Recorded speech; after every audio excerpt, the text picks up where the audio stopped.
जैसा पंडित जी आप बता रहे हैं कि इसका बहुत सारा प्रभाव पड़ेगा, किस तरीके के प्रभाव होंगे वो भी आगे हम आपसे बात करेंगे। लेकिन अब सवाल उठता है कि इस ग्रहण काल के दौरान क्या करना चाहिए, किस तरीके की सावधानियां रखनी चाहिए? बिल्कुल।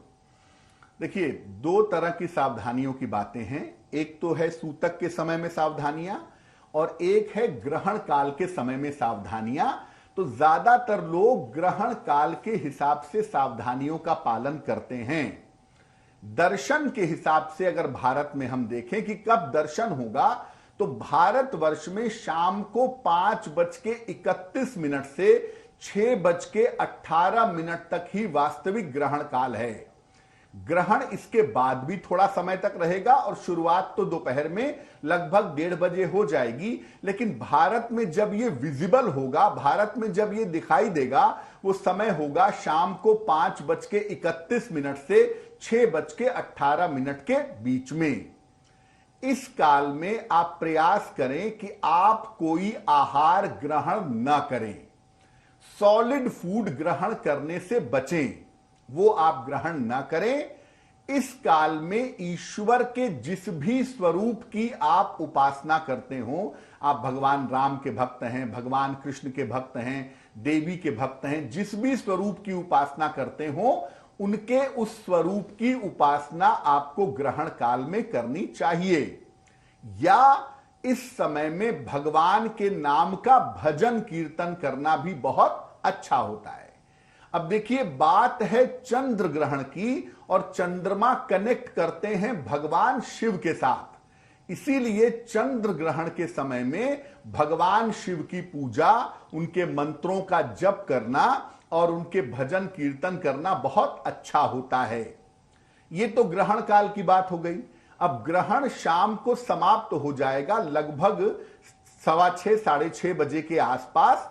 आप समाप्त हो जाने के बाद संभव हो तो स्नान कर लीजिए या फिर हाथ पैर धो करके वस्त्र बदल करके चंद्रमा की वस्तुओं का दान करिए, क्योंकि ये चंद्र ग्रहण है और हो सकता है कि आपके लिए इसके परिणाम, इसके प्रभाव शुभ ना हो या आपकी राशि पर इसके प्रभाव अच्छे ना हो। तो ग्रहण के बाद स्नान करके या हाथ पैर धो करके चंद्रमा की वस्तुओं का दान करिए, जैसे चावल, चीनी, दूध, नारियल, चांदी, इसका दान करना शुभ होगा।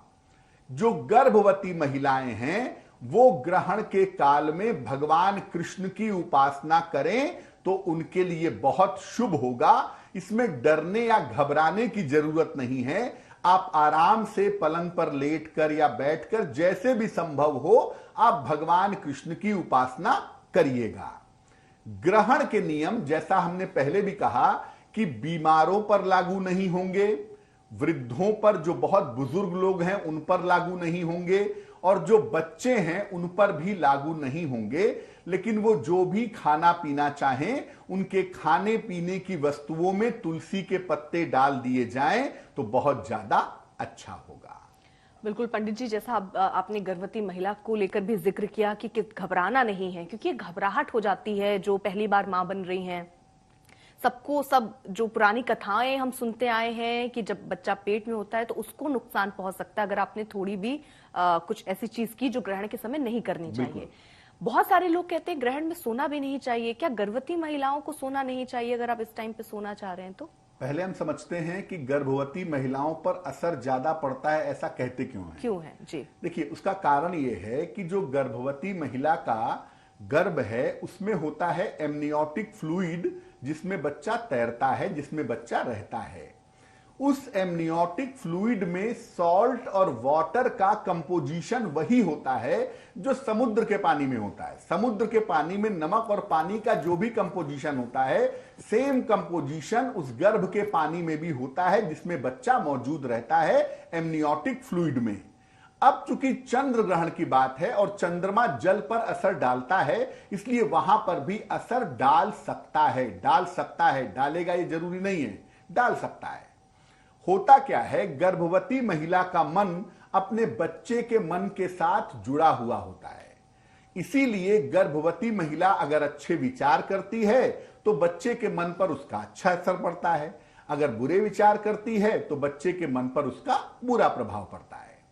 जब गर्भवती महिला यह सोचती है कि ग्रहण का बुरा असर उसके ऊपर या उसके बच्चे के ऊपर पड़ेगा तो जरूर पड़ेगा, लेकिन अगर गर्भवती महिला सोचती है कि यह खगोलीय घटना है, मैं ईश्वर का मंत्र जप कर रही हूं, मैं ईश्वर का ध्यान कर रही हूं, मैं भी ठीक रहूंगी, मेरा बच्चा भी ठीक रहेगा, तो बिल्कुल दोनों ठीक रहते हैं, कोई प्रभाव नहीं पड़ता।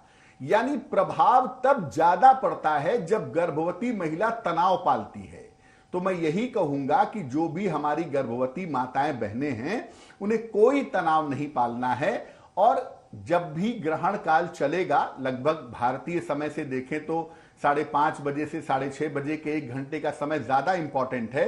इस समय में आप भगवान कृष्ण की पूजा करिए और उनका एक मंत्र है, ओम क्लीं कृष्णाय नमः। अब जैसा अर्पिता ने कहा कि क्या गर्भवती महिला सो नहीं सकती है, देखिए बेहतर होगा ना सोया जाए, उस समय में भगवान के मंत्र का जप किया जाए, भगवान का ध्यान किया जाए। लेकिन अगर आपको बहुत नींद आ रही है तो आप सो भी सकते हैं, लेकिन मन में उस समय भी भगवान कृष्ण का स्मरण करते करते तब सोइएगा, तो आपके मन में भगवान कृष्ण का मंत्र चलता रहेगा।